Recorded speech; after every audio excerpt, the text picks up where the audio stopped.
이승만 대통령은 건국 직후부터 끈질기게 군사동맹 체결을 미국에 요구했습니다. 결국 6.25 전쟁이 일어나자 동맹 체결이 더 시급하다고 판단했습니다. 휴전이 되더라도 언제든 북한이 다시 밀고 내려올 수 있었기 때문입니다. 군사동맹 체결을 주저하던 미국은 방공포로 석방을 계기로 마침내 한미상호 방위조약을 체결하게 됐습니다. 전쟁이 발발한 지 3년째이자 방공포로 석방 사건이 일어난 지 일주일 뒤인 1953년 6월 25일 미 국무부의 로버트슨 극동 담당 차관보가 아이젠하워 대통령의 친서를 가지고 한국에 옵니다. 이승만 대통령과 교섭한 결과 5가지 사항이 합의되고 한국은 유엔군 측의 휴전협정 조건에 동의하게 됩니다. 하나, 휴전 후 한미 간 상호 방위 조약을 체결한다. 둘, 미국은 한국에 장기적인 경제 원조를 실시하며 그 일환으로 우선 2억 달러를 제공한다. 셋, 한국과 미국은 휴전 후 개최하기로 한 공산 측과의 정치회담이 90일을 경과해도 하등의 실질적 성과가 없으면 이를 거부한다. 넷, 한국군의 증강을 계획대로 진행한다. 다섯, 정치적인 회의가 열리기 전에 공동 목적에 관한 한미 간의 회의를 개최한다. 세계 최강국이 세계 최빈국과 상호 방위 조약을 맺은 것은 전 세계 역사에 유례가 없는 일입니다. 미국은 한미 상호 방위 조약에 따라 지금도 2만 8천여 명의 주한미군을 한국에 주둔시키고 있습니다. 대한민국 영토에 대한 무력 공격에 대해서는 언제든 공동 방어하겠다는 약속을 성실히 지켜나가고 있습니다.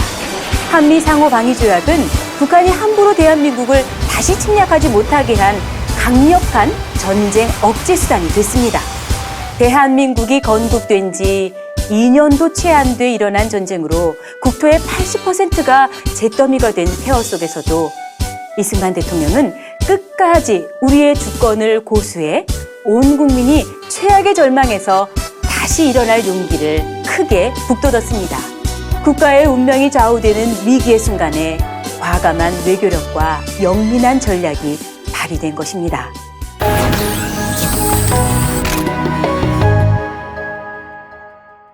휴전회담이 무르익던 1953년 6월 10일 중공군은 한국의 범국민적 휴전 반대운동의 기세를 꺾으려고 하계 2차 공세를 펼칩니다.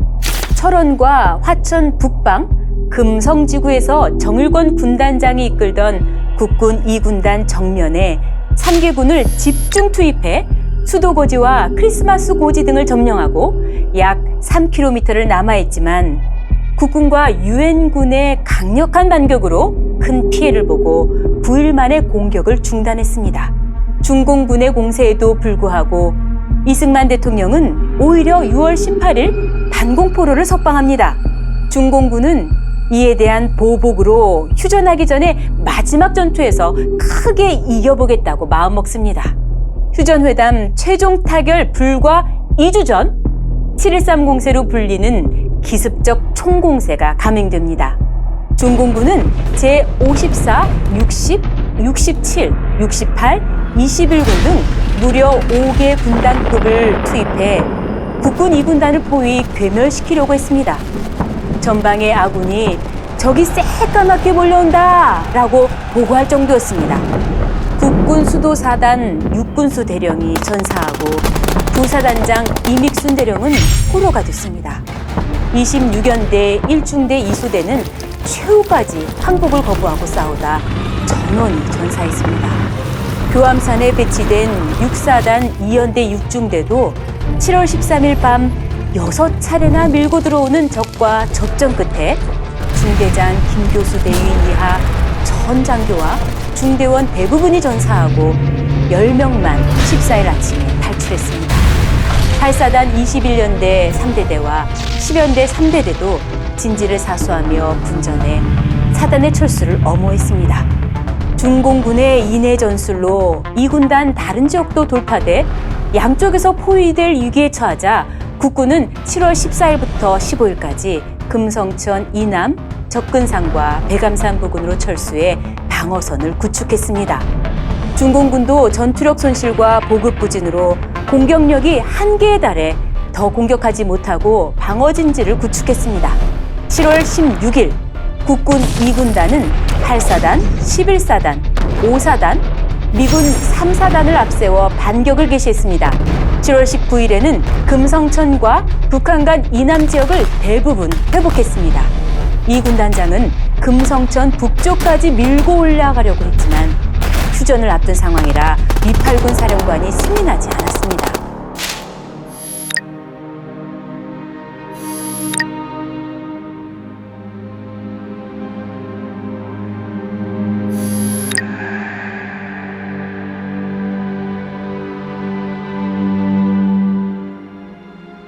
휴전을 코앞에 두고 중공군의 무모한 도발로 벌어진 이 전투에서 국군은 전사자 2,689명, 부상자 7,548명, 실종자 4,136명 등 14,753명의 손실을 입었습니다. 중공군은 33,253명의 사상자를 냈습니다. 아무것도 생각할 겨를 없이 방아쇠만 당기는 반작용만 있을 뿐이다. 그나마 고참은 머리를 들고 총뿌리를 산 아래에 대고 갈겨대지만 매일 새로 보충되는 신병들은 머리를 철무 속에 파묻고 총뿌리를 허공에 치켜세운 채 앉아서 마구 울며 방아쇠만 당긴다. 폭발음과 번쩍이는 섬광 속에서 무서움과 강박감이 점점 커지는데 우리 포격마저 멈췄다. 칠흑 같은 어두움, 숨소리도 없는 정막 속에서 벼랑간 적병이 코 속으로 뛰어들어오는 공포가 엄습하는 가장 무서운 순간이다. 숨을 죽이고 눈 깜짝할 새도 없이 이때냐에 입이 마르는데 돌연 적이다! 악성 소리와 함께 후두둑 소리와 기합 소리, 비명 소리가 여기저기서 솟아나는데 나는 흙먼지에 덮여 몸을 움직일 수 없다. 가느다란 시름소리만 들리는 조용한 시간이 지나면서 이윽고 동이 트기 시작했다. 검은 장막이 사라지면서 회색 하늘이 보이자 여기저기서 아픔을 참는 신음소리와 터지는 울음소리가 뒤섞인 곳에서 우선 흑채 먼지로 덮인 나의 몸을 여기저기 만져보았다. 끈적한 피가 여러 곳을 적셨지만 움직일 수 있는 것으로도 아직 살아있음이 틀림없었다. 흙을 털고 산 허리를 보니 중공군 시체들이 수없이 널려있다. 저쪽의 금성천은 어제와 다름없이 흐른다. 이미 숨져 흙먼지 속에 묻혀있는 병사, 살이 찢어져 흰뼈가 드러난 다리를 부여안고 나를 쳐다보자 울음을 터뜨리는 병사, 어깨에 관통상을 입어 유혈이 심해 숨 꺼져가는 병사 등 피와 제먼지로 누구인지 얼굴을 알아볼 수 없었다. 전사자 2명과 부상자 7명을 후송하고 중대에 보고했다. 무계교통호에 10여 구의 중공군 시체가 처박혀 있는데 머리나 팔다리가 없거나 해가 터져 내장이 밖에 흘러나오는 등 모두 눈을 뜨고 처참히 죽었다. 이들을 8분응선 아래에 널려있는 적의 시체들 위에 내던지고는 오늘 밤 또다시 겪어야 하는 전투 대비 작업을 시작했다.